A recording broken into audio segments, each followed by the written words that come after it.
In the name of the Father, and the Son, and the Holy Ghost. Amen. Our Father, who art in heaven, hallowed be thy name. Thy kingdom come, thy will be done on earth as it is in heaven. Give us this day our daily bread, and forgive us our trespasses, as we forgive those who trespass against us. And lead us not into temptation, but deliver us from evil.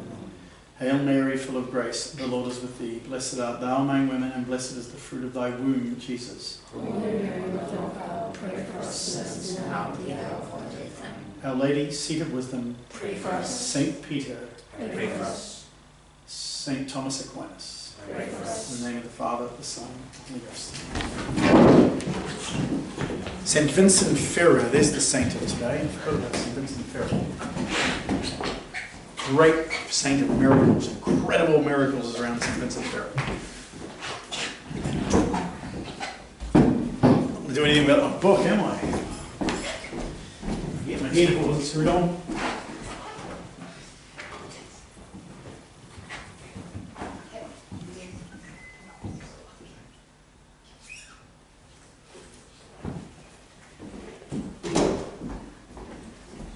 Okay, we are at chapter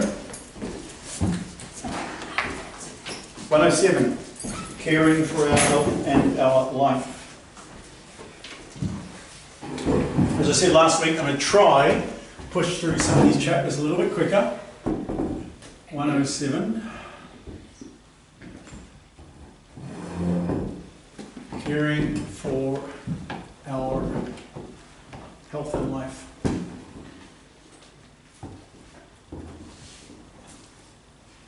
Here we go. What are our duties respecting our health and life? So, our health. To go to gym? Do you have to go to gym? No. Man has no right to encroach upon God's dominion over life. So who gives life? God gives life. Who creates our soul? God creates our soul. So it is God who ends that life at the right time as well. Whether it is through natural occurrence, whether it is through accident, whether it is through old age, whether it is through war, famine, whatever. God's still in control of these things. He knows the set time that He has placed out there for the beginning and the end of that life. So, man created no human being, that he may not kill any human being, not even his own self. Self-harm, therefore, is dangerous or sinful. Our body is not our own. It belongs to God. We are bound to take care of it and to do with it not what we wish. Wow. Imagine trying to say that in school today. That wouldn't go down too well, would it? But what God wills. God created our body as an abode or a home or a place for our living soul. Okay, so we've got to recognize that our bodies are just a vessel. They're a vessel for our soul, and they carry us through our life like a car carries you along, same as a ship carries you along. That's all our body is. You put in fuel, you keep it going, you patch it up, you paint it, you look after it. That's all our bodies are. They're just a vessel for our soul. So you've got to look after them. It's just all it is. Don't worry about the body. It doesn't matter what it looks like. Make no importance whatsoever what it looks like, contrary to many, many people's ideas. Okay? Doesn't matter what it looks like. Very often the condition of the body affects that of the soul. If the body is unhealthy, the soul suffers. There's a wise Roman proverb, a healthy mind and a healthy body. However, we are not obliged to employ unusual means involving great expense or extraordinary suffering. So wellness camps at $5,000 a week or something like that are an utter waste of money. Totally. I mean, keep yourself healthy, eat the better food that you can, do some exercise, do some work, keep the balance in your life. Number 2, we must exercise prudence in preserving our health and that of those under our care. Prudence would imply cleanliness, temperance. What's temperance? I say it all the time. Temperance. What does it involve? When do we use temperance? We temper something by how? Not necessarily, no. Not necessarily balancing. When we practice temperance, what would we practice temperance in or with? Temperance with regards to what? Not eating too much. Not eating too much. Okay? Really, really nice Easter food is put out in front of you. Yeah! And you eat some and then you feel satiated, you feel good. And then you go, oh, come on, it's Easter, and you grab another few more legs. That's not practicing any temperance. So temperance is the controlling of our natural desires for good things. Okay? Food, drink, reproductive actions are all governed by the amount of temperance that we do. God wants us to be temperate. Because if you're not temperate, you're intemperate, which means you take too much of things. So it's a good thing to just control, have that discipline and control. So temperance is an important part of good health. Prudence would imply cleanliness, temperance, regularity, industry, and the use of remedies during sickness. So these are ways in which we can look after ourselves. And prudence, which is a virtue, which helps us to judge well. Be prudent about that, be careful. Prudence is going to work with these things, okay? Cleanliness. Cleanliness is next to godliness. Being clean is a good thing. Being dirty is not a good thing. Being dirty encourages unhealthiness because we get a lot of disease around uncleanliness. So we've got to be clean. We've got to wash ourselves. We've got to clean the place in which we live. So prudence dictates we need to be clean. This is part of keeping ourselves healthy. Temperance, of course, which we just spoke about, with regards to food, drink, reproduction, we have to be able to control this. It has to be under our control rather than it controlling us. Regularity. What would that mean? Somebody who practices regularity in their life, how would this help them look after their health and life? It's a consistent thing. Just being consistent, eh? Get up at the right time, go to bed at the right time, be regular about it. You know, don't be one of these people who's up to 3 o'clock one morning playing video games and you've got to work at 6 in the morning. Ain't going to happen, eh? You get a regular life, then you have your children will be able to recognise discipline around being regular in your life. It's a good thing. Industry. You've got to work in a factory. Is that what it means? It means to be industrious. To be industrious means you're being busy, keeping yourself busy. The lazy person is the one who sins the easiest. Okay, why? Because when your mind's not busy, the devil's going to go, oh, I've got a suggestion. But when your mind's busy, when you're actually out there, you know, oh, it's going to be a big, hard week at work. Come on, let's get there early, and you start working. Before you know it, it's the end of the day. Wow, I didn't get a breath all day. You weren't tempted the whole day, were you? Because you're too busy. So industry is a really, really good thing that prudence will help us to work on. Keeping ourselves busy, very, very important. And we stay healthy because we're not getting tempted all the time. Industry and the use of remedies during sickness.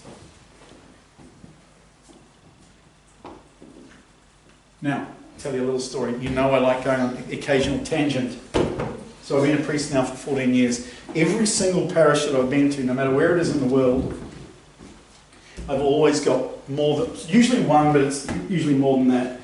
There's always one or two people who come up to me and go, Father, have you ever heard of, and they tell me about some medicinal type things. Really? Tell me.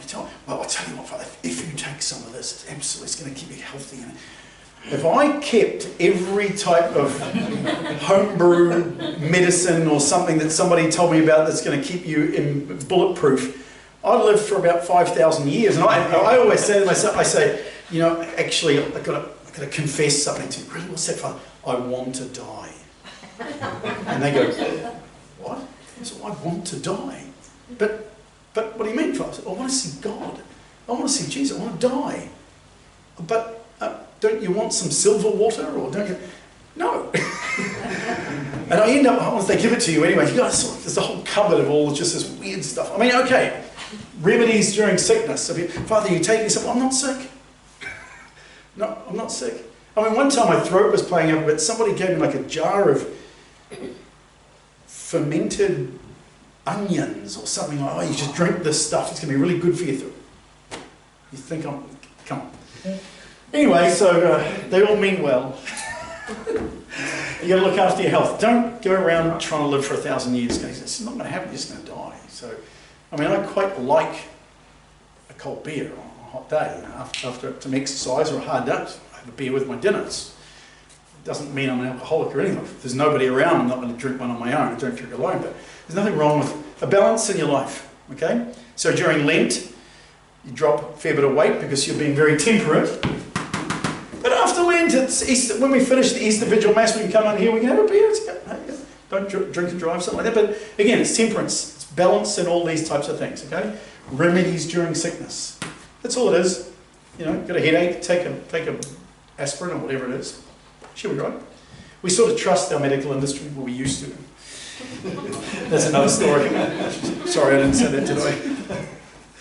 Anyway, all right, driving a car at excessive speed is not particularly good for health and life, is it?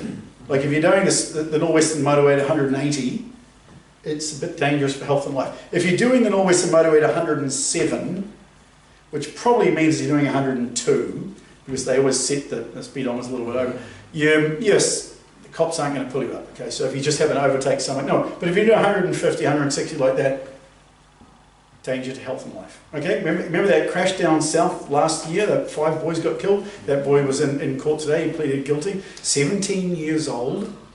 They'd all been on the terps, all of them, piled into this car, and they were all shouting at him, go faster, egging him on. Car went into a concrete lamppost, 5 dead.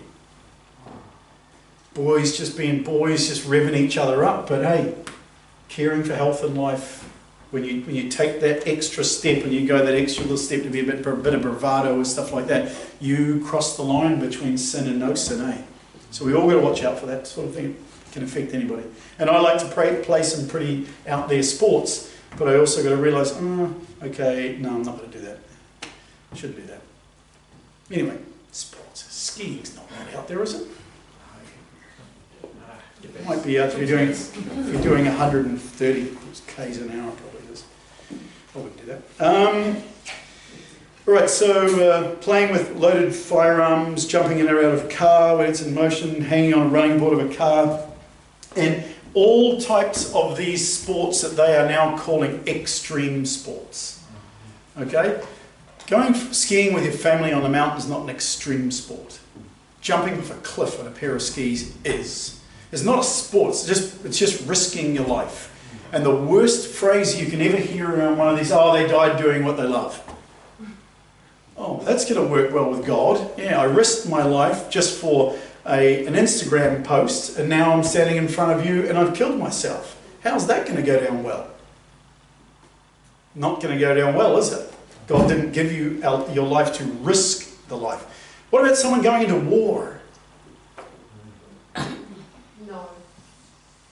Anybody else? Yes? No?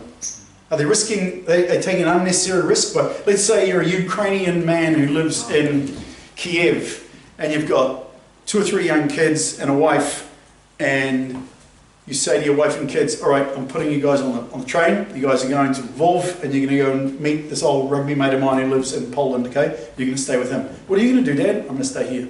But that's dangerous. I'm going to stay here. I'm going to fight. Is he taking an undue risk? Is it a risk first? It is a risk. Is it an undue and dangerous risk beyond what God is telling us to care for our health and life? Is he taking a risk that is punishable by sin? No. Correct. Okay. Why is that? Obligation and duty, eh? Okay? An unjust aggressor is attacking his country, his people. He is bound to defend it. Unless he is a transgender man.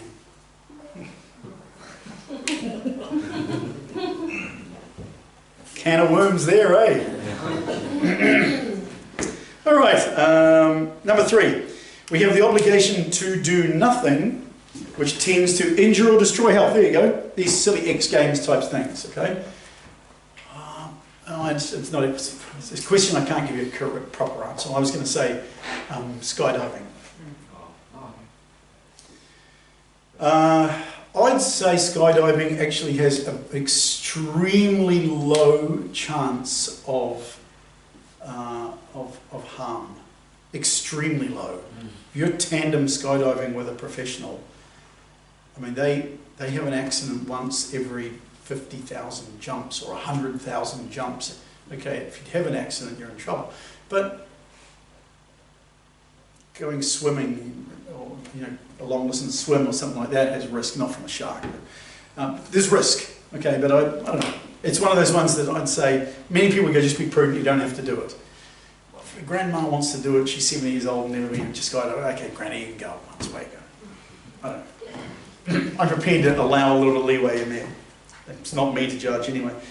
We have the obligation to do nothing which tends to injure or destroy health or life. It injures health to indulge to excess. That's the word, isn't it?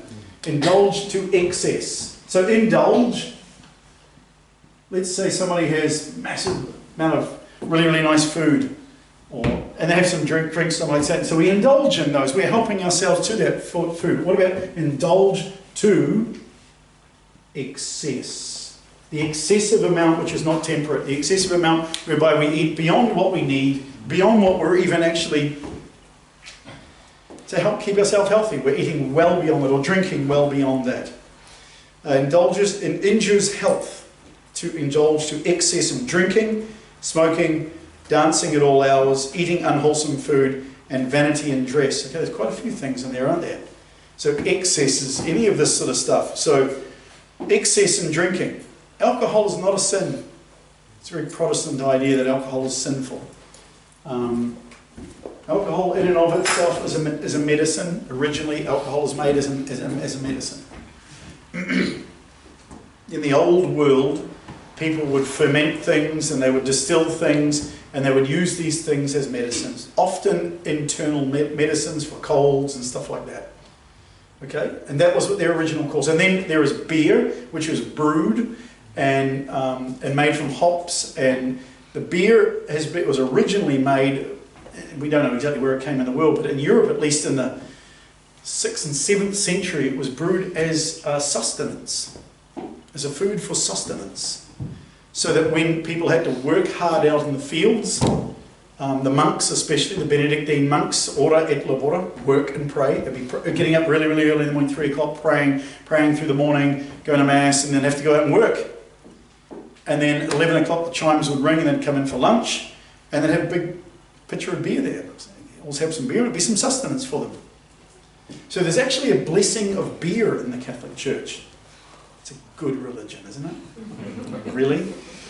And it actually says for health of soul and body. The beer is blessed so it is for health of soul and body, but not to excess, as always. Okay, we've got to control our desires and all these things.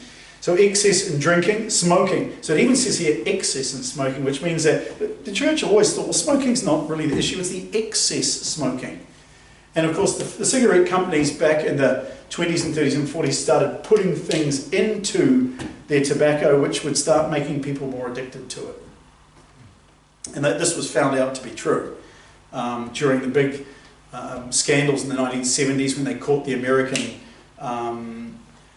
cigarette companies of breaking the laws with regards to cancer and the result of they were really just, they were paying large amounts of money to do studies to show that cancer is caused by other things other than tobacco.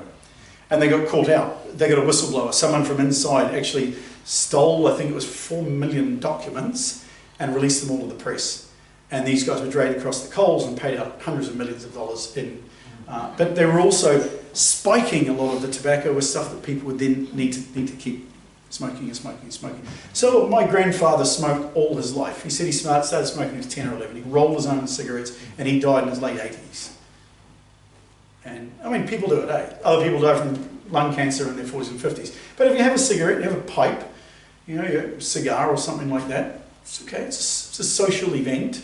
In this day and age, no one's allowed to, no, but so long as you're not doing it to excess, okay? And you can tell when it's excess because people need more than 10 cigarettes a day.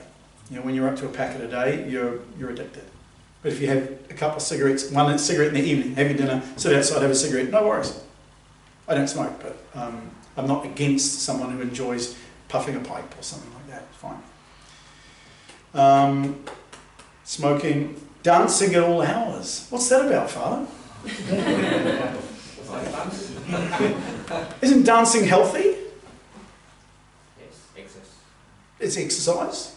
So why is this? Hours. At all hours. Yeah.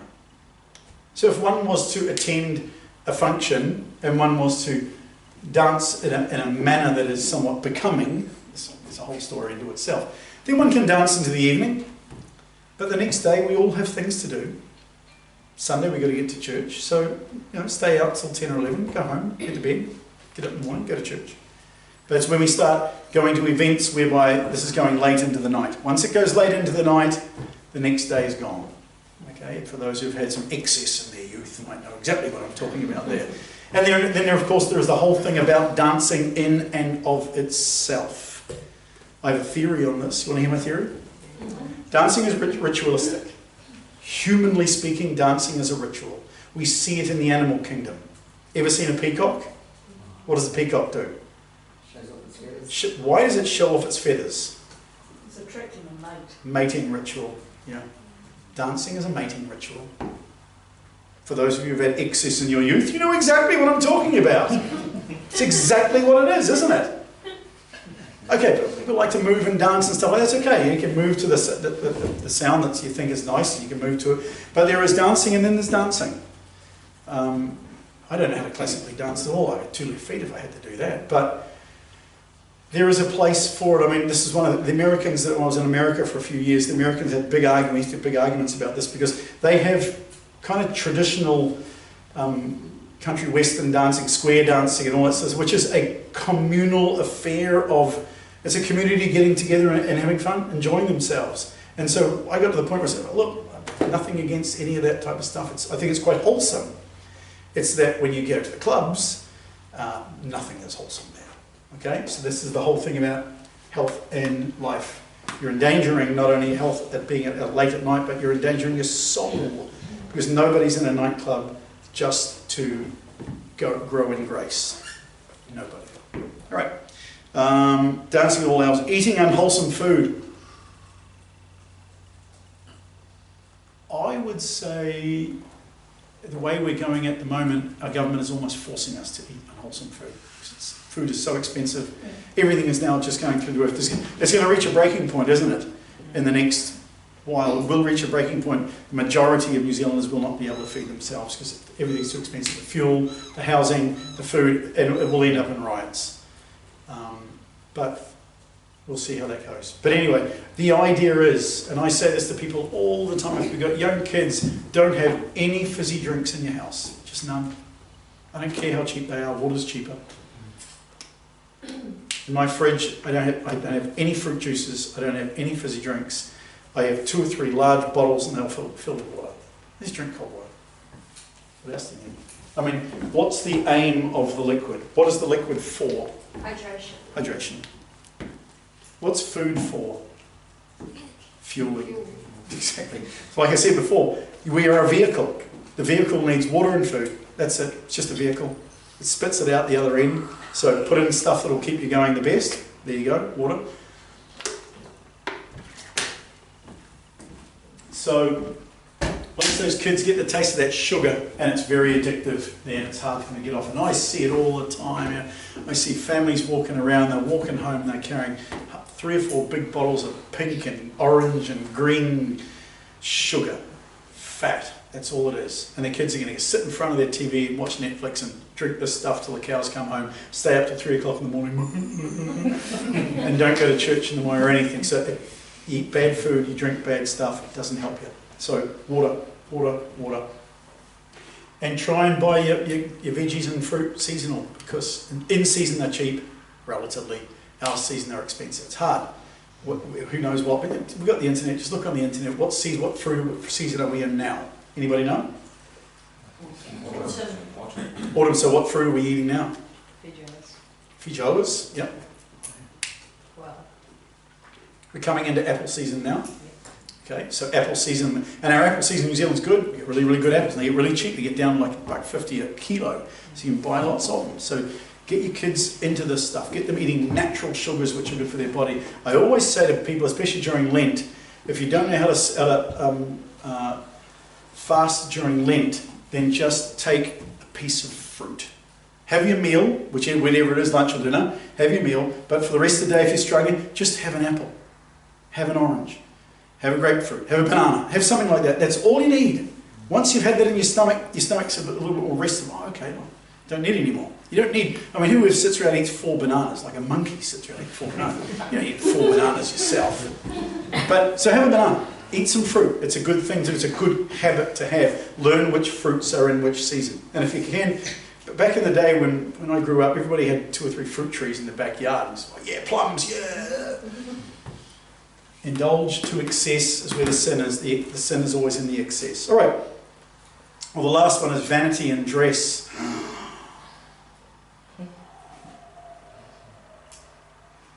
Can Father get... Yeah, Father will. I don't really care. It's primarily a female thing. It's primarily a female problem. Okay, most guys are just pigs. I should have said slobs. Men are kind of slobbish.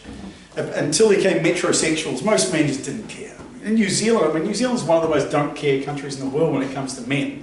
I mean, we're barefoot. I've actually got... I mean, you've seen me in summer, I'm barefoot. Even though I'm in my casket, I'm barefoot because we're just barefoot country. And so it's barefoot city, and the men just don't care. They don't shave half the time, they don't wash up. And boys, if any of you, mothers, if any of you have got boys, they are that close to animals, aren't they? I mean, they're animals with a little bit of reason sometimes. I mean, they are utter pigs. They smell, they're loud, they're noisy, they fight, and they haven't changed since Adam and Eve. It's exactly the same. It's in our nature. You can't not be a man.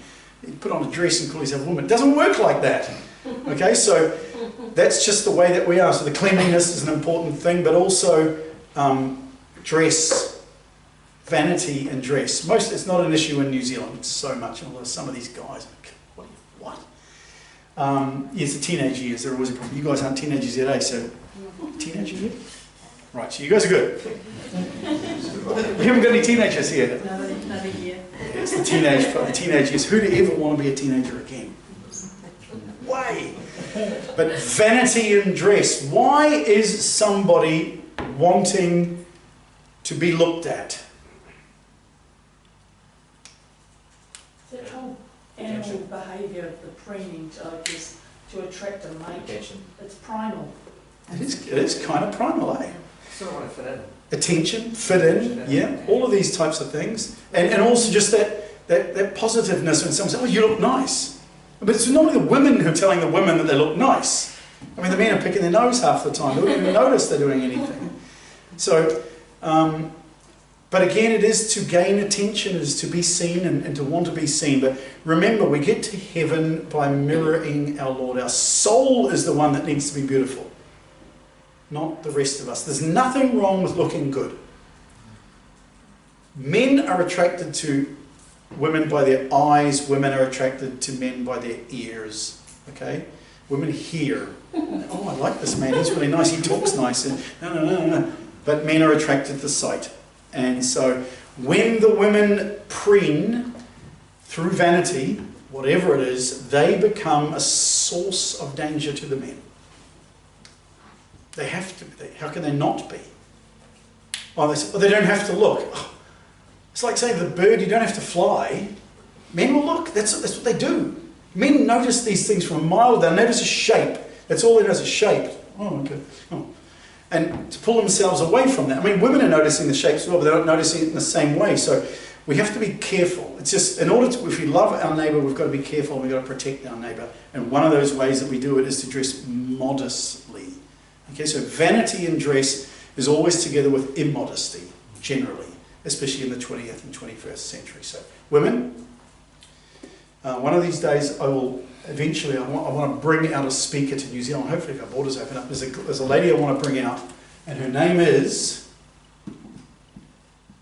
and when she comes out here and she speaks, the line at the confessional will not end for 2 days. Have you ever heard of that name? There's a book on this lady. The book is called Struck by Lightning. True story.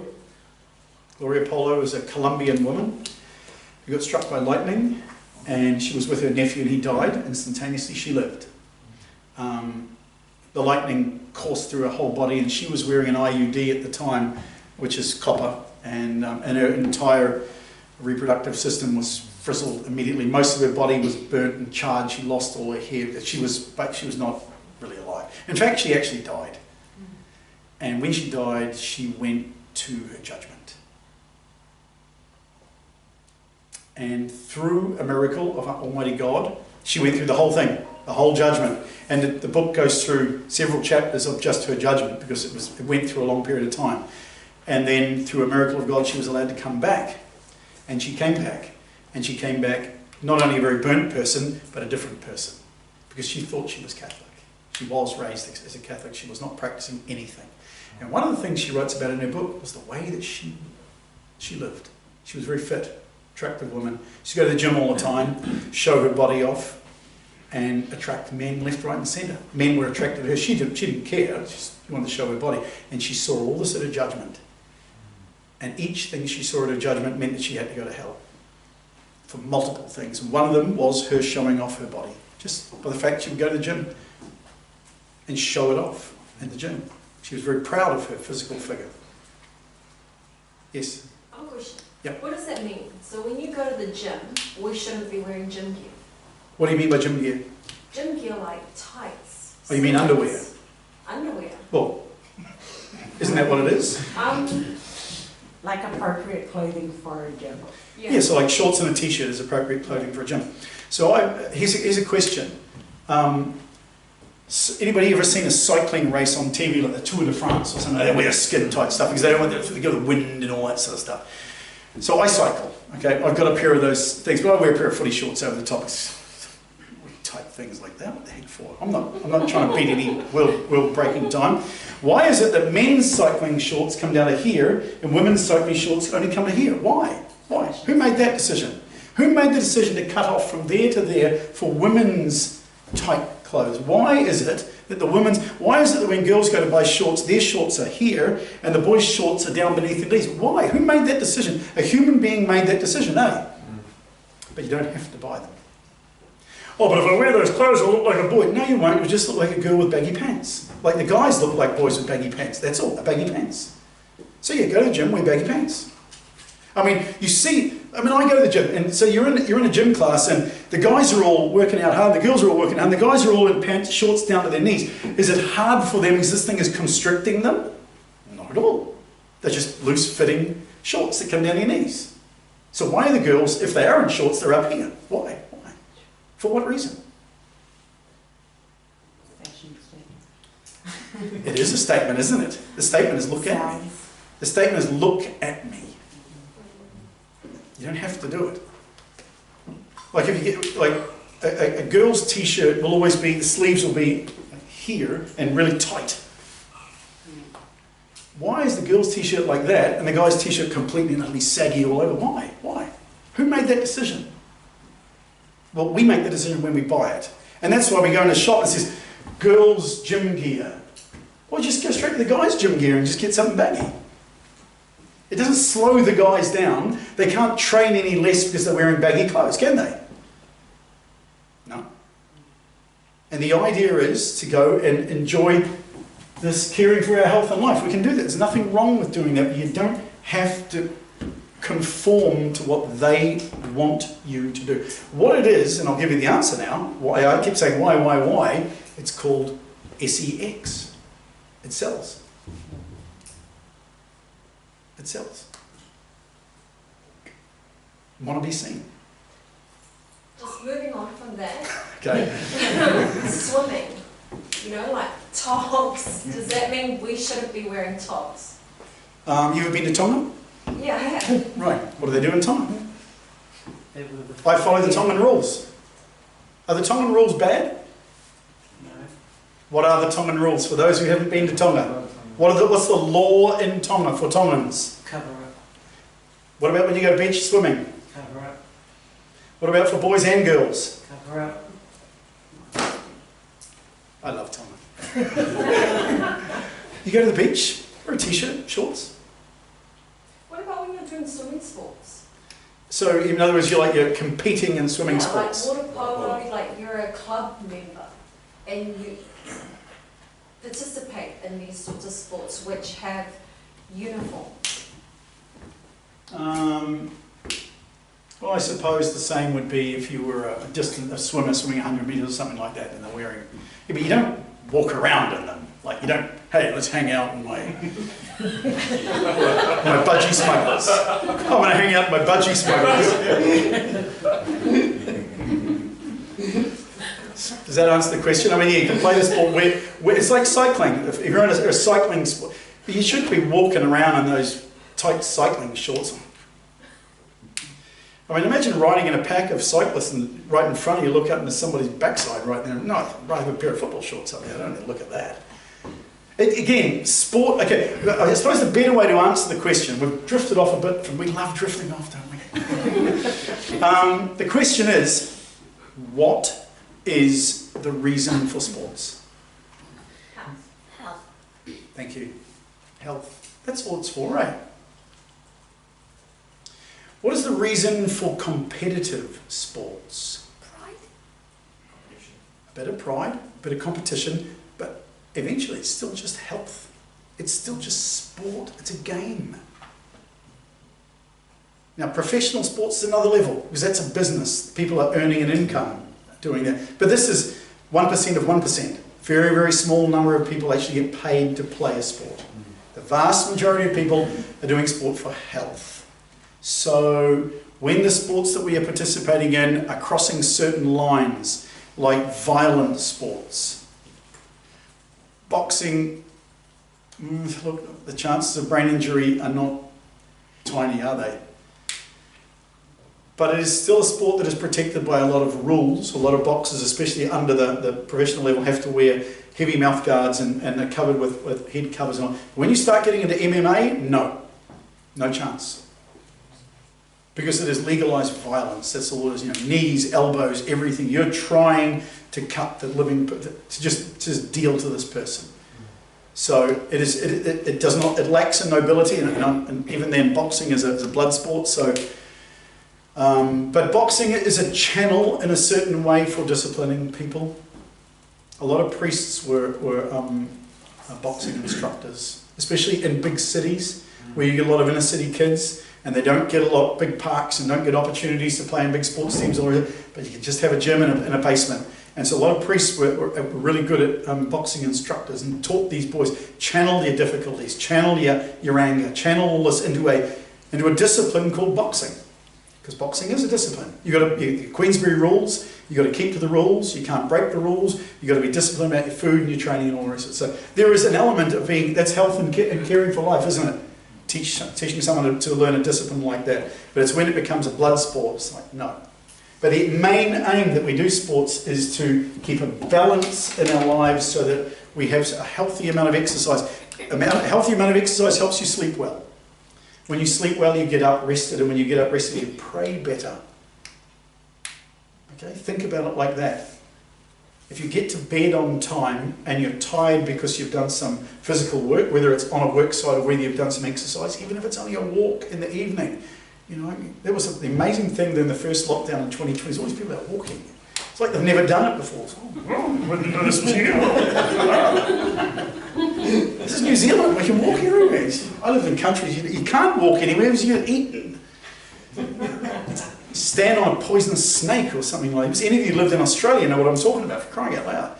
So anyway, sport has its place in time, and it is supposed to be for health. So let us use it just for that health. I like going to the beach, but if I do go to the beach, I generally go to something like Piha. And I can go to a place in Piha. There's no one around me for 40 minutes. I don't need to talk to anybody. I'm just going to lie here, take a rest for half an hour, and go and jump in the water, get chucked around by the waves, and come back and dry myself. Okay, that's good. Feel good now. Cool down on a very, very hot summer's day. It's not a bad move, okay? You can do that. It's a good thing. We're lucky to have that. Some of us, we can even walk to the beaches. I used to take an annual walk from St Joseph and Joachim Parish in Otahu, and with the whole Legion Mary group, we'd walk from there to Mission Bay. Because a lot of these people haven't been to Mission Bay, and I said, okay, you can walk there. And we'd walk there. It'd take us a few hours, we'd pray the rosary all the way, and then get some cars and ferry us back. But it was really good. It's just a way of giving something over to Our Lady, and at the same time, everybody ends up at the beach, and it was hilarious. Like these big Polynesian ladies, and they just lay out their blankets and food and everything. Father, we're under the trees. Okay, are you going to get in the water? No. Kids do that. We just sit here under the trees. Great. It's a good day. We can do that. We're lucky. We live in a country that we can do that. A lot of people don't have that opportunity. Sorry, going back to vanity. Yes. Even if your intentions is not to attract Yeah, Like, it's a good question, eh?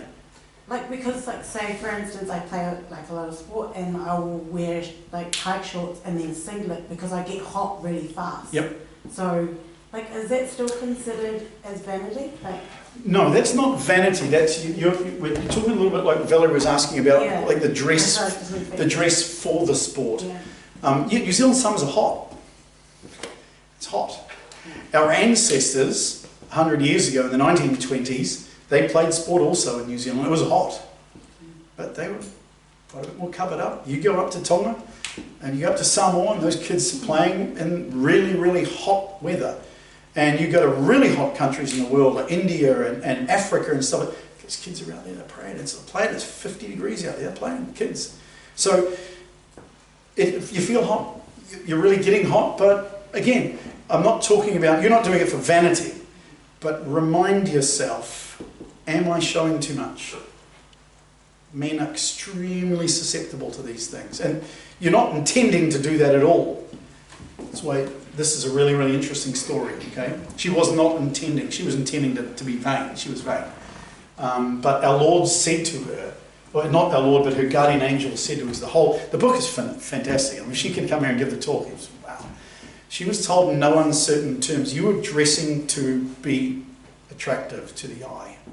And men were attracted to you, and they went home and they thought about what they were seeing, and then they did what they did, having thought about you like that. You were the first cause of their temptation. She didn't intend to be, but she was. Just piggybacking off of that, and I'll play devil's advocate. I Please. totally agree with the modesty thing, but why is the onus on women? That sounds so leftist. Yeah, good question. Why is the onus on women? Question- Why isn't the question is there fair. more of a responsibility on men? Like, divert your To do what? eyes. To do what? I don't know, divert your eyes. Oh yeah. No, Pray the Hail Mary in your head. absolutely, yes. However, nature is nature. It's a little bit like saying to the peacock that, no, take your eyes off that peacock. She's over there, take your eyes off her and just walk away. No. Nature has deemed that it is this way, that the woman is. God has made the woman in this image which she is, and she is physically in a shape that is attractive to the men's eye, because in a certain way it's survival of the fittest. I mean, fallen human creatures are what they are. Men are attracted to women by physical shape. God made it that way. Well, we've fallen as human beings, and that's the way that it is. And women, now, 21st century, it's changed quite a bit in the 21st century. Many women are ogling now over men's bodies, which is completely and utterly wrong. But most women, when you ask them, what's attracted you to that guy? Oh, he's so kind, or he makes me laugh, or oh, he makes me feel good, or the way that he behaves and the way that he talks goes in through the ear of the woman, and that is what is attracting her. She's attracted by the personality. Men are not the least bit attracted to the person. I mean, look, let's go back to the nightclub at 2 o'clock in the morning. How many of these men are interested in anybody's personality? Zero. They're very interested in the shapes that are around them. Two things. No disorder. Where did that come from? I'm sorry to speak of no disorder. No. I'm just stick to the topic. Is it on this topic? Yes, it is. Okay, all It's right. about the standard of clothing. Okay, okay, just leave it there, okay? Or But you don't need to go into particulars. It's the same for all that we're talking about. It doesn't matter where it is or where it is not, in terms of if it's in this church or not that church. There are standards, and that's what we're talking about, the standards. yeah, okay. And then before I became Catholic, Roman Catholic, I was Protestant, and a lot of men who stayed out from church because it became an occasion to sin. That's what I'm talking about, is the type of clothing that is worn. Okay, well, yeah. I mean, that's obviously something that I'm not encouraging anybody to be like that. Oh, obviously not. It's just that it's just that, this kind of talk is good. And it should be, Right. and it's not addressed in other places. Okay, all right. So yeah, the question was, why is this directed at women and not at men? A lot of it has to do with our nature. That's just the way in which our nature is. Men are by nature attracted to the physical shape of women, more so than women are attracted to the physical shape of men. That's the nature of it. I mean, it just happens to be in the human race that if a man goes out to a bar in town and he says, right, tonight I want to be picked up by a girl, and he stands there in the bar, right, so 3 years later he's still standing at the bar, isn't he? Isn't he? One woman walks into the bar and she says, tonight I want to get picked up by a man. How long do you think she's going to be standing there on her own? Not long. Does it answer your question? Right? So it's part of our nature. We can't escape that. Now, that doesn't mean I'm beating up, oh, you women, you are the problem. That's not the case. It's our own society's ideals of how we should dress and be undressed. I mean, let's put it this way. I've given homilies on this over the years, so it doesn't matter. Would we all agree that public nakedness is wrong? Yes. Everybody agrees public nakedness is wrong. So all we are discussing, therefore, is the degree of cover. That's all we're talking about, eh? Just the degree of cover.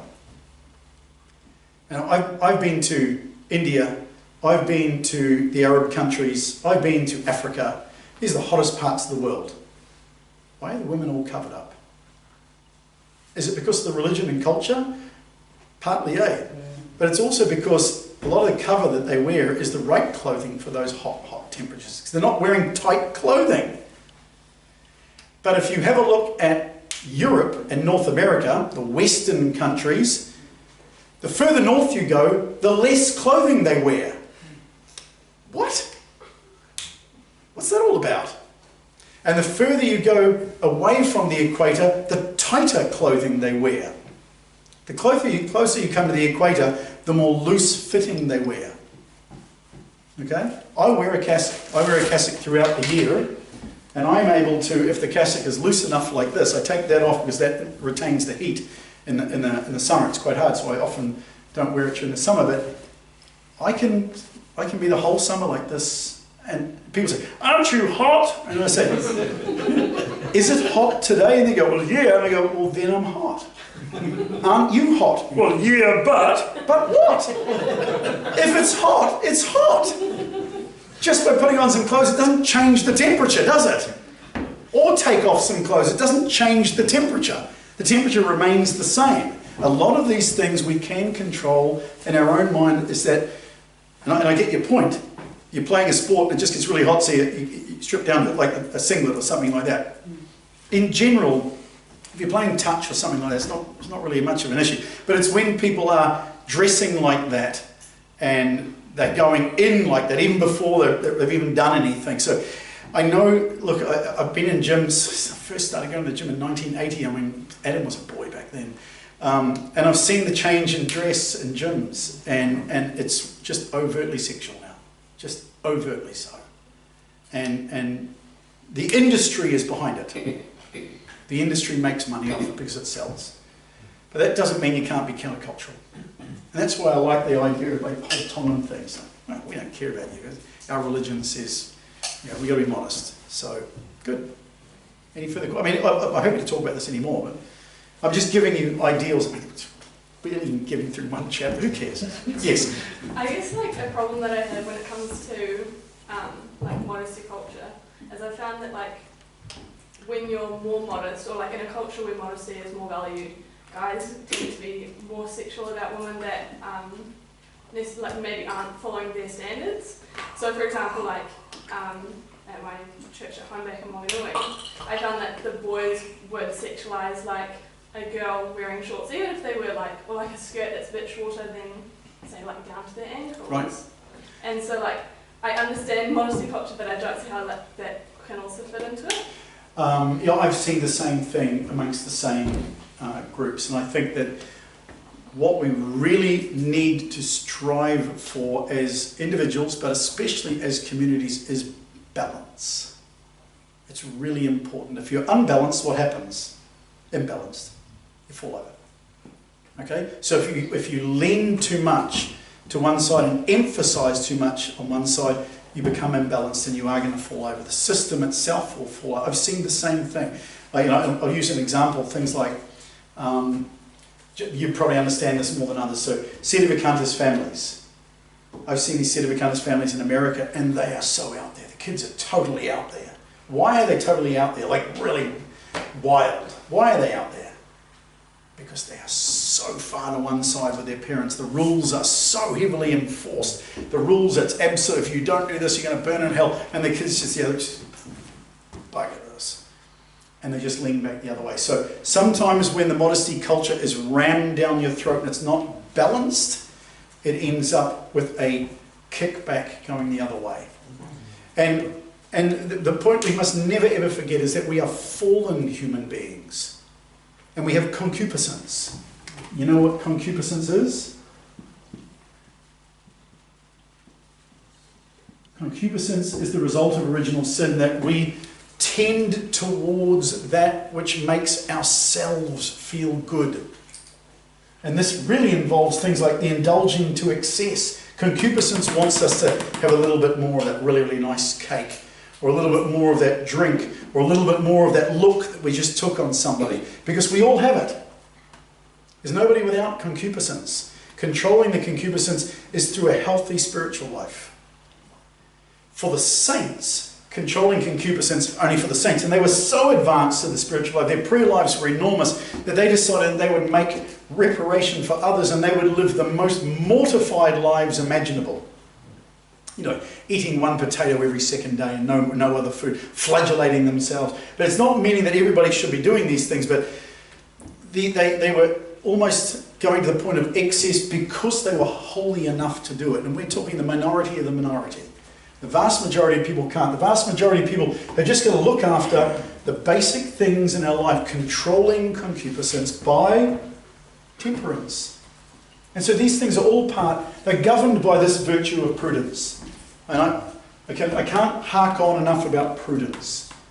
Prudence dictates how much and when and why that you're going to choose to do something.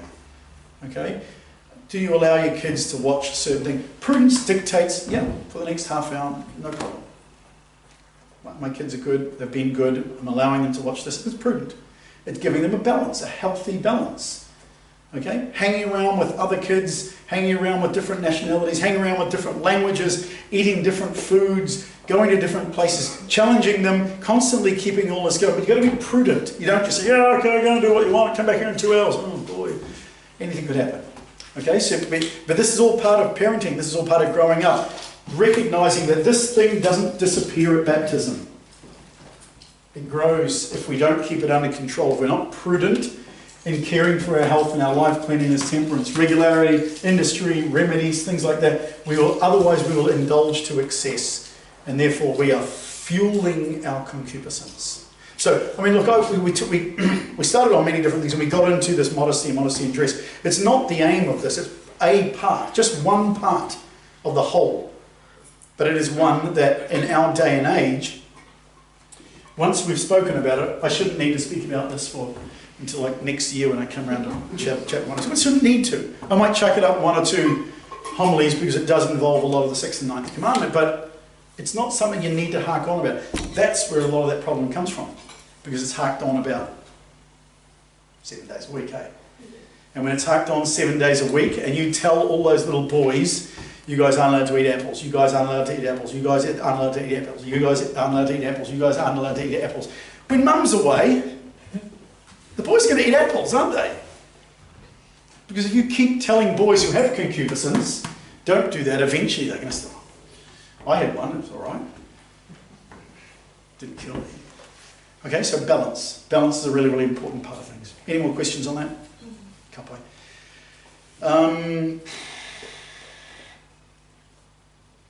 So it goes on to, again, some women and girls are gravely responsible for not eating proper food out of a desire to keep thin. It's true. And thus be more pleasing in the eyes of others to the injury of their health. Some men and boys form the vice of drunkenness, taking so much of intoxicants as to lose their reason. Now, in New Zealand, you can put men and women and boys and girls, because New Zealand's drinking culture is abysmal. Absolutely one of the worst in the world. I lived in Europe for 12 years. I never saw a drunk girl. 12 years. I lived in Croatia with an entire summer of tens of thousands of people coming for the summer on the coast. I never saw a drunk girl. Got back to Auckland on a holiday, I saw 2 girls chundering on the side of the road, 10 o'clock at night. I don't believe it. I just can't believe that. I was just shocked. I was horrified. And they're laughing. Yeah, it's great fun. Well, we're having a good time. Which brings us to, why is drunkenness a sin? Drunkenness is a sin because it injures the health, firstly, and often leads to other sins. Let us walk becomingly as in the day, not in revelry and drunkenness, not in debauchery and wantonness, not in strife and jealousy, but put on the Lord Jesus Christ. And as for the flesh, take no thought for its lust. Number one, by drunkenness, here it is, one deliberately benumbs. Great word. Great word, benumbs. You don't see that every day of the week. So we know what being numb is, don't we? When you're numb, you can't feel something through it. Well, my fingers are gone numb. I fell asleep on my hand, I woke up in the morning, my fingers were all numb. So that means you can't feel anything through it. So if you benumb yourself, that means you intentionally take down some of the feeling or the understanding or part of our senses, and you numb the senses. And that's exactly what drugs and alcohol do, don't they? They numb, especially the use of reason. And once the use of reason is lowered down, anything goes. Absolutely anything goes. So the real reason why drunkenness is so dangerous is because without it, when one deliberately benumbs without just cause their reason, a precious gift from God to man is taken away. So man is made in God's image and likeness, aren't we? What is that image and likeness? There's 3 particular things that we talk about. That God's image and likeness, God doesn't have a hand or an arm or legs. It's not a physical body. What are the 3 things in the image of God? Can you remember? Hope, faith, and charity. No, that's a different thing that we're talking about there. Yeah, say it. What is it? I can only remember 2. That's all right. Reason and intellect. Reason and intellect. Very good. There is another one. So God has the use of reason. We have the use of reason. None of the other creatures apart from the angels have the use of reason. We have an intellect that can think and work things out. So too does God. So that's also in God's image. There's one more thing. The ability to choose. Free will. So those 3 things operate at their best when we are completely and utterly clear in our head. If you had a massive hit in a sports game and you're not able to use your reason, intellect or free will because you're away with the fairies. And the same when one gets intoxicated or stoned. They put aside their reason and laugh at things that they would never have even laughed at. So people say, Father, how do I know if I've had too much to drink? And I say, if you laugh at something you would otherwise not have laughed at, unless it's just like a bad dad joke or something like that. Okay, so in other words, you're already giggling or something like that, then you're already at the point where your reason is no longer engaged as much as it should be. There might only be a partial amount. But when you benumb your reason, you're killing the part of you that mirrors God. And that's always not a good thing, is it? Okay? So this is the main reason why drunkenness and drug abuse is sinful, is because you take away the most precious part that God has actually given us, which is our higher faculties instead of our lower faculties. Questions?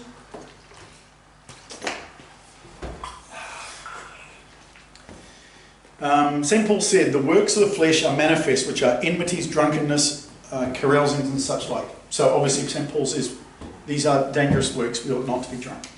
Number 2, when committed publicly, oh boy, New Zealand, goodness me. Drunkenness occasions bad example. Younger people think, yeah, awesome, yeah, look at it, look at him, look at her, yeah, drunk as a skunk, yeah, I want to do that. And they do. Not to mention provokes fights and murder. And in New Zealand there's lots and lots of alcohol-fueled madness in the streets after midnight. I'm glad I can say I haven't been out in town since Adam was a boy, basically. Isn't it? That long ago I don't remember it, thankfully. By habitual drinking, a person not only injures their health but neglects the support of their family and not unlikely also fails in the obligations to the state and to God. So someone who's a drunk has taken things to great degrees and therefore they are in a state of almost permanent mortal sin. Okay. Drunkenness is a form of slow suicide. Drunkards do not live long. They shorten the life God gave them, and therefore it's a form of killing themselves. What is suicide? Suicide is the deliberate taking of one's own life. Suicide is a great sin. It is self-murder. It's the choice to end a life and ending one's own life. Now, I will go into the factors that can occasion it. Anyway, the church denies Christian burial to those who knowingly take their own life. Now, that has been shifting a lot in the past years, unfortunately. When we say denying Christian burial, they don't deny the funeral, but they deny them burial in Christian and Catholic cemetery. Okay, if it's a Catholic cemetery, it's sacred ground. It has been consecrated as sacred ground. Someone who commits suicide in the old days, they could not be buried in the Catholic cemetery. They had to get buried out of it because their last known act was an act of willful murder. And therefore they have committed a heinous crime as their last act. They can't be put into sacred ground. It doesn't say that the people who are in that sacred ground are going to heaven at all.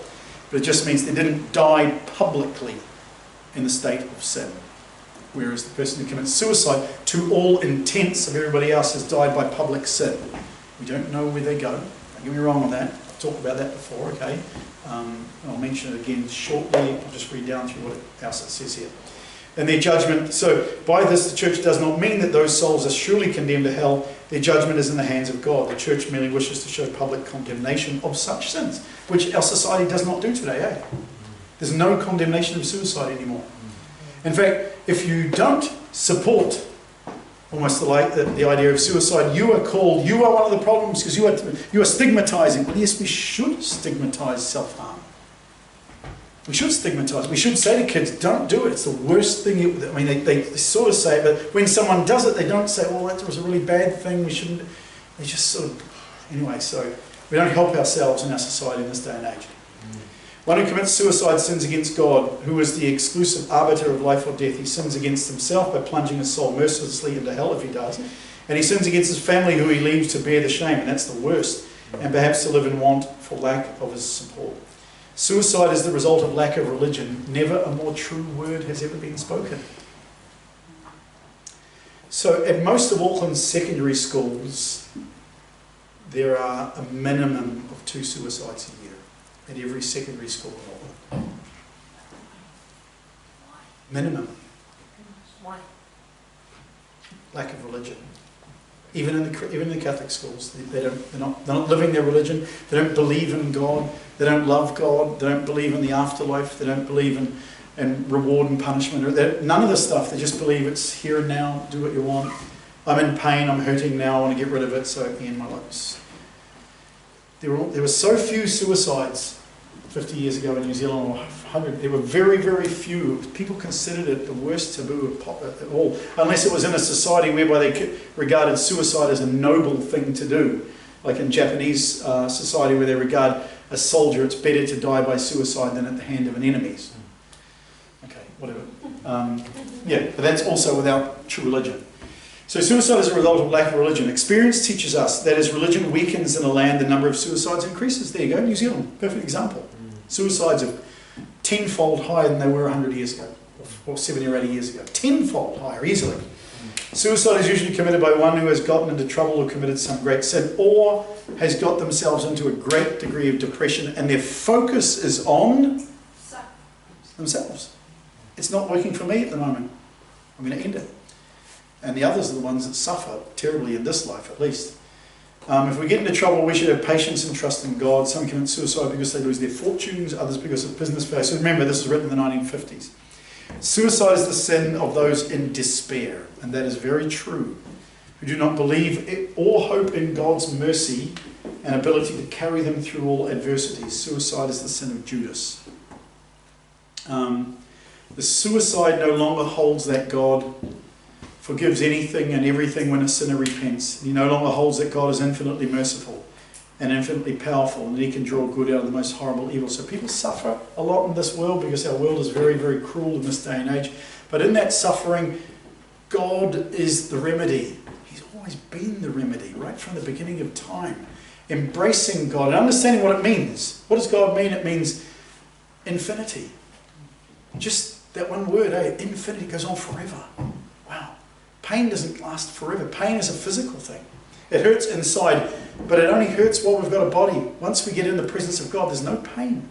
There's only goodness and happiness. And so this is where the hope comes from, the understanding that God is our answer. Jesus is the answer, pretty much for all depression. It's sad in this day and age, it's just not put out there as one of those things that we can go to. So I tell you a quick, I love stories. St. John Marie Vianney, the Curé of Ars, one of our favourite saints. St. Jean Marie Vianney, Curé of Ars. Curé of Ars. That means the parish priest of a little village called Ars, just outside of Lyon in France. Okay, so St. John Marie Vianney. He was a parish priest of about 20 houses, so it was a tiny little rubbishy parish. No one really cared about it. But he was super holy, as in holy on holy drugs. And he decided he wanted to bring all of his people to heaven, and they weren't really that interested in it, so he did their penances.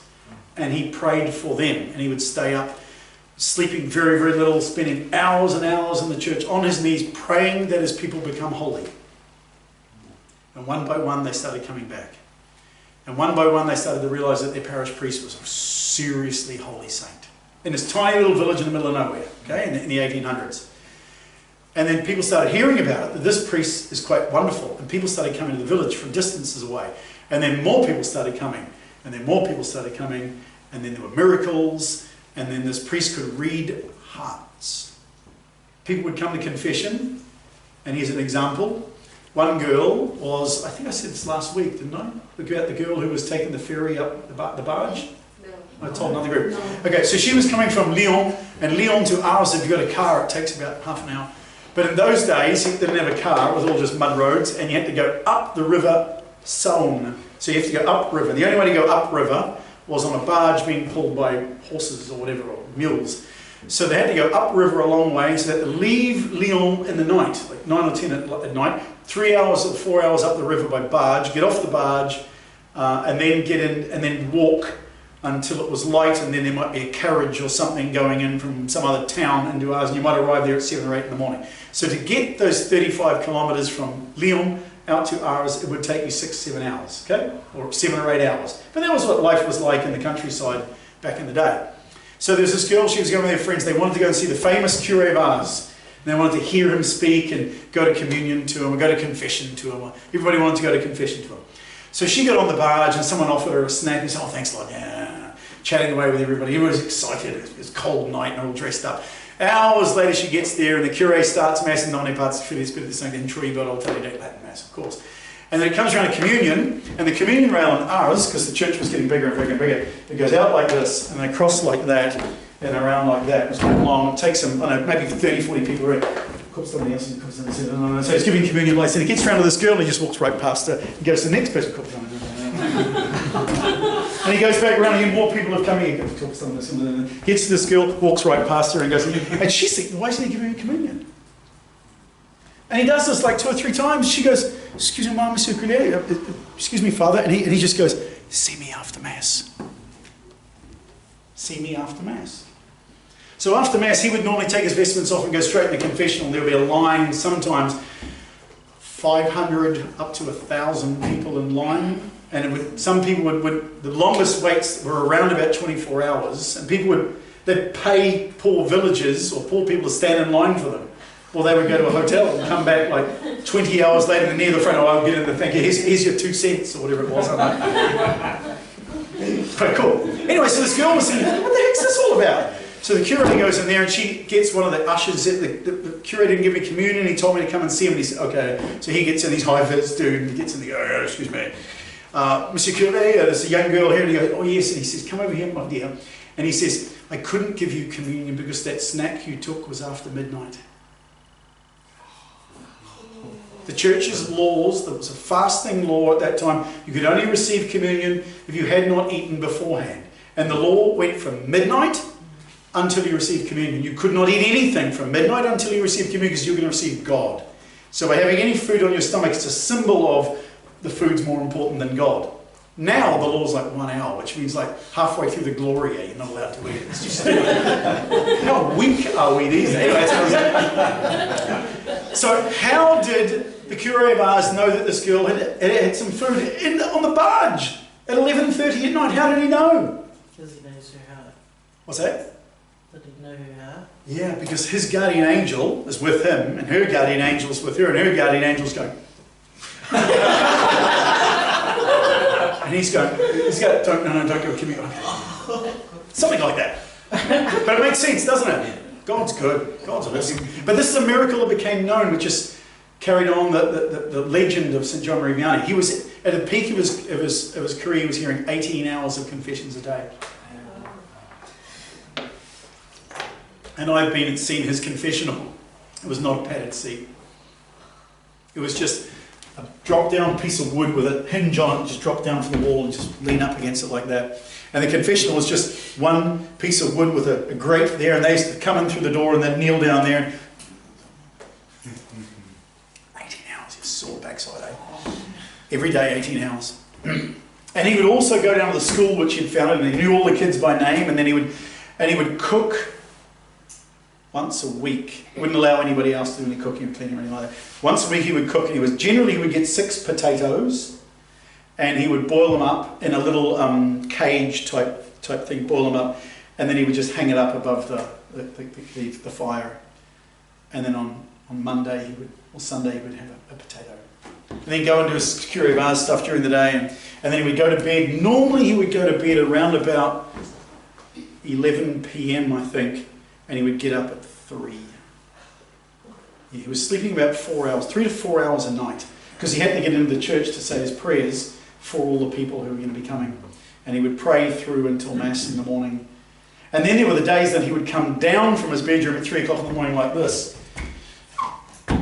and go over to the church, and some of the guardians who would be looking after him, Mr. Curé, what's wrong? No. And it was, of course, there was no light in there, and it was the lecturer, and they have to light candles, and they'd come out, and he'd have a huge fat lip and blood down the side of his face and all this sort of stuff. What happened? Nothing.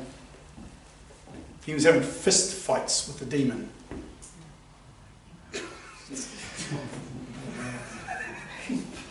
Pretty awesome, eh? So I've been to Ars. God gave me the great gift of twice I've celebrated Mass in the church in Ars where his body is there. You celebrate Mass and there's his body. His incorrupt body.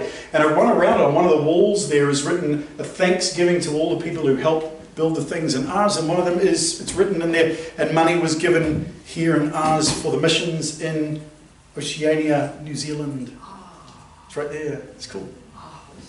I digress, but so John Marie Vianney, but look, if you ever get that, read a book about his life. There's many books on his life. And he's one of the greatest saints in the church. You want your children to read some good books? Read the story of the curé of Ars. I mean, come on, this guy is just a giant among the saints. And his life's so funny. But on the other hand, he was completely and utterly. He was so human. He wanted to sneak away. He didn't like the publicity. He didn't like people coming to see him. No, don't come and see me. And he was so humble. There was one priest who really didn't like him very much and thought that he was a big fake. And so this guy just made his life miserable. And so he would thank you're the only one who really knows me. You're the only one who knows I'm a fraud. All this is rubbish. All these people coming to see me, it's all rubbish. So this is the humility that he lived in. But one thing he really hated, dances. He really hated dancing. As far as he was concerned, once those kids were at the dances, they needed to be in confession because they were there and it was all up here. They were looking around. Everything was happening at the dance. Human nature. He knows it. He knew it so well. He was a farm boy and he was able to explain all of his theology by analogy of just how things are in the animal kingdom. He would preach about cows and ducks and things like that, and it was all to teach people about the faith. So you've got to read about St. John Marie Vianney, the Curé d'Ars. Yeah, he's my favourite. Yeah, we're good. Oh yes, so that's why I went to that story in the first place. Ooh la la. Okay, so one lady comes in and she gets to Ars, and it's at the peak of the curé's fame, and the line for confession is in the church, out the church, And down the road, a kilometre down the road. There's just people lined up like this, rosary beads, umbrellas, whatever. They're going to be in the line for hours.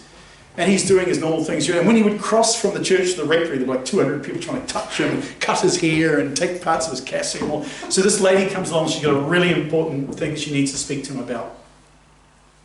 And she gets in the line, and she sees the line, and after an hour she starts to despair because the lines move like that much. Oh, this is a disaster.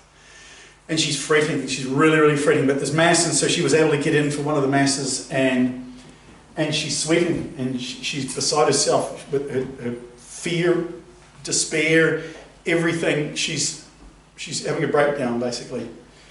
And so John Marie Vianney finishes Mass, and he's walking to the sacristy, carrying, bent over like this, carrying his chalice, and he goes, and one of the ushers comes over and he says, there's a lady in the second to back pew, she's sitting against the wall, she's wearing red, tell her to come to the sacristy. And off he goes. Okay. She's at the back of the church, you can't even see her.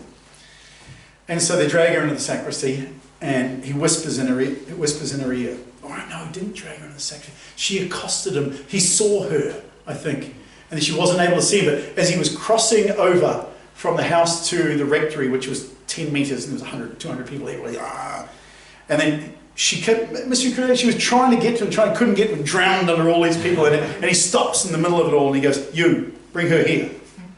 And so they bring her over to, and he goes like this, whispers in her ear, and it's off. He goes into the sacristy, into the rectory. And this lady breaks out in tears. She's bawling her eyes out. What happened? What happened? Everybody wants to know, because everybody, what's he said? What's he said? And so she sat down, and she nearly fainted, and had to bring her water and all that sort of stuff. And it seems that she had come there to ask the curé for prayers because her husband had committed suicide. And she was a very strong practicing Catholic, and he was not. And her husband had jumped off a very high bridge and died, hit the ground dead. So she was in despair. She thought her husband's gone to hell. And she just thought, maybe I should go and see the curé. And she tried for all this time, hiding in the back of the church and afraid, and then too many people around. And then finally, he just goes, you, here, brings her over, and he whispered in her ear, and what did he say? Your husband is saved, but he will be in purgatory for a very long time. How's that? He committed suicide. But he will be in purgatory for a very long time. So when the curé came back a few hours later, everybody wanted to know, and they asked him, how's this possible? How's this possible? And he said, there was an instant before he died, God let a little light through, and he was able to look at that light, and he said to God, please help me, I'm sorry for what I'm doing. Dead. So we just don't know, eh? We just don't know. So there's always hope. And this is why we need to constantly have prayers for other people, which we don't know their situation. And obviously, I mean, the reason the church says we don't put them into sacred ground is because it's teaching people a lesson. Don't do that, or else. But the church is not saying you commit suicide, you're in hell. She's not saying that at all. The Catholic Church actually says that we don't know the name of any single person in hell, other than Satan. We don't know the name of anyone. Adolf Hitler? Don't know. Joseph Stalin? Don't know. Genghis Khan? Don't know. We don't know. God has never told us. It's pretty cool. There's a lot of hope in that, eh? All right. Suicide. Oh, so the next one's about dueling. Sword fighting. Should we really talk about dueling? I suppose... No, we don't need to. It's silly. It doesn't happen anymore. Number 6, it is not wrong, but it's highly meritorious to endanger our health and life in order to gain everlasting life, or to rescue our fellow men from physical, spiritual death.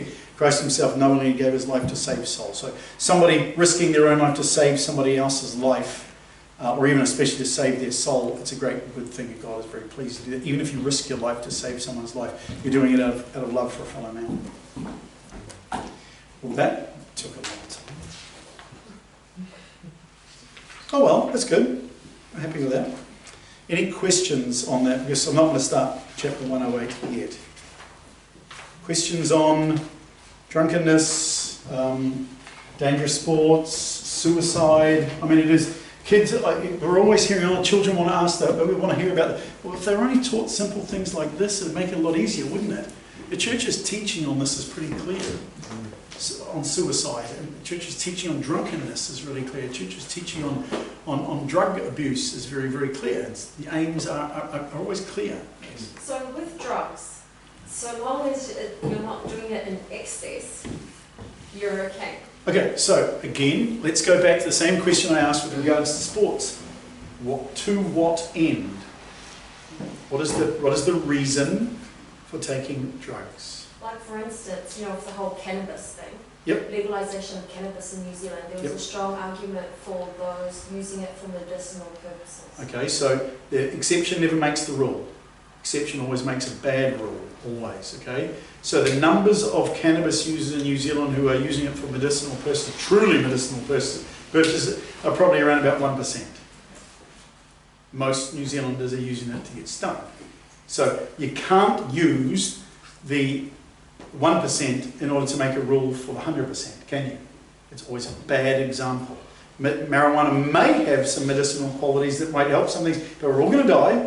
It's a little bit like those really nice, kind people giving me this whole box of stuff. I don't really need any of that stuff, do I? Medicinal cannabis in general is used, and I've seen a documentary on people who have very bad muscular neuron problems, and it eases all that and they can almost live normal lives. But that doesn't mean they have to smoke weed.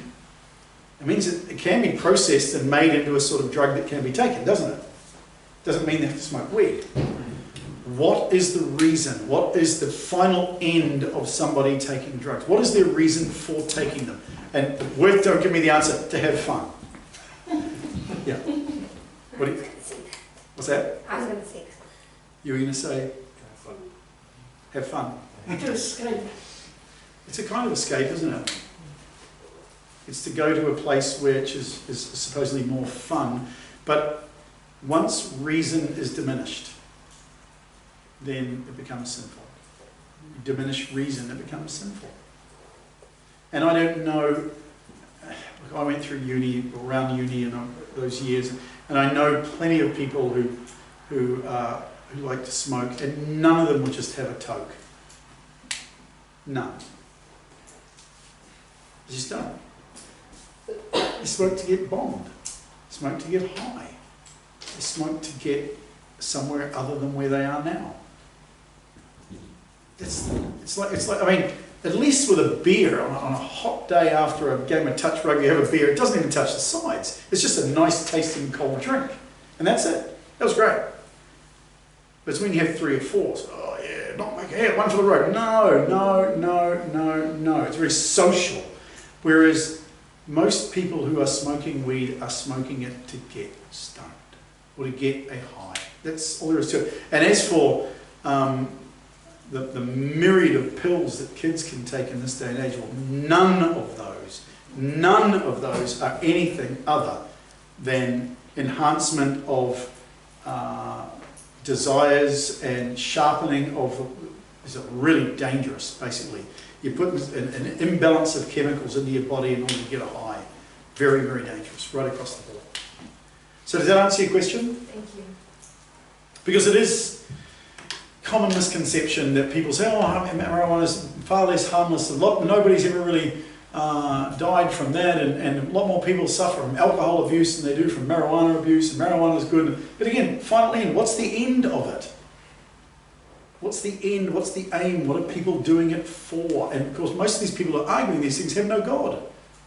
And so they don't mind if you get high every now and then. They think it's hilarious, great fun, it's good stuff. We're allowed to do it. Should be allowed to. It's my body, I can do all that, whatever I want. Okay? How can that possibly go wrong? In all ways. And I don't subscribe necessarily to the idea that once you start with pot, you end up as a heroin addict. It's not necessarily the case. But stoners are a real thing.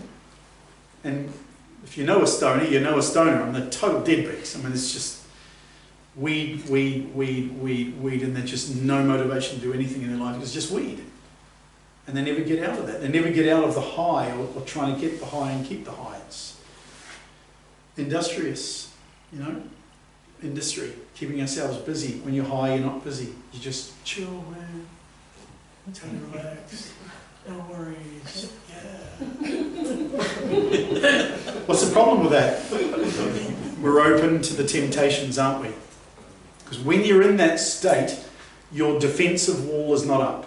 This is what happens when you take drugs or alcohol. Your defensive wall comes down. Chill, man. Let it all drop. They'll say it. Hey, man, just let it all drop. Don't be so tight. Don't be so stiff. Don't be so defensive. Don't be so protective of yourself. The devil loves that, eh? Drop your defenses down. Allow yourself to chill. Allow yourself to take it all. Allow yourself to sin. Because at the end of the day, it's only about getting to heaven. And if something's going to hinder or thwart my chances of getting to heaven, I should stay away from it. No matter what it is. And there's a lot out there. Oh, Father, if we did that, we'd never have any fun. Not true. Balance. Balance. We've got a lot of things we can do in our lives with other people. You know, just spending time with people, going out for a walk with someone. You can grow as people, you can learn things, you can see things, you can touch things, meet other people, stuff like that. I spoke to the Legion of Mary last Sunday and I said to them, it's over people, it's time, it's over. Stop, no more. The Legion of Mary needs to meet. You need to go to hospitals, you need to go to places. No more. Oh, but our priest won't. Meet under a tree. Just don't give in to it. We need to be human. We need to be far more human. Because when the less human we are, the more depressed we are, the more struggle, the more our health goes. It's health and life, eh? And at the end of the day, we die. We die anyway, so live your life. And I don't mean live your life, go to the fast lane. No, live your life with other humans.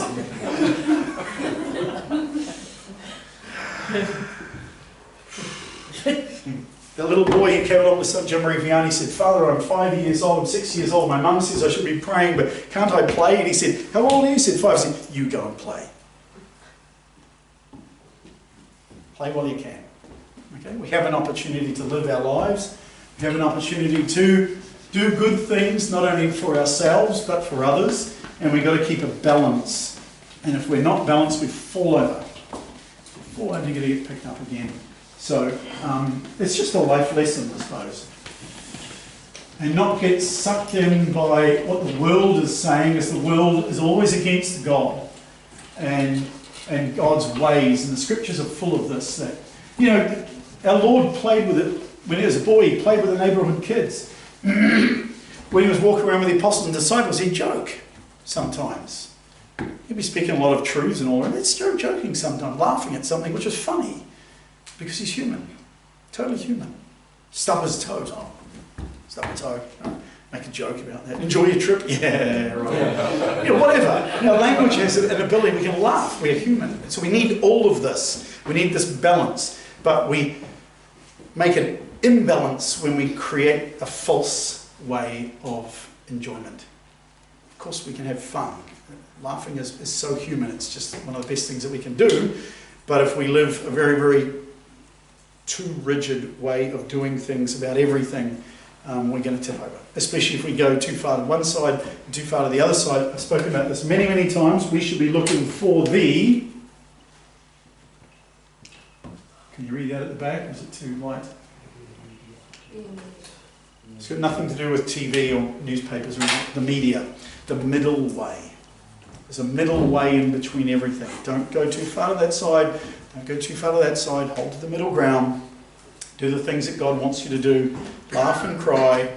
Work and sleep. Work and rest. You know, be around other people. Experience new things. All these sort of things. But love God at all times. This is the main thing. You've got to keep these things that you need to do at all times. You can live your life. Even in horrendous times that we live in now. Okay? Make sense? Karpai, let us pray, because, no class next week, no class for the next 2 weeks, sorry, because next week is Holy Week and I'm super busy, and the week after you might have to rest a little bit. In the name of the Father, and the Son, and the Holy Ghost, amen. Glory be to the Father, and to the Son, and to the Holy Ghost. Glory be to the Father, and the Son, and the Holy Ghost. Glory be to the Father, and the Son, and the Holy Ghost. benedictio Dei omnipotentis pater Filii Spiritus Sancti descendat super vos omnia semper. Amen. Thank you very much. Thank you.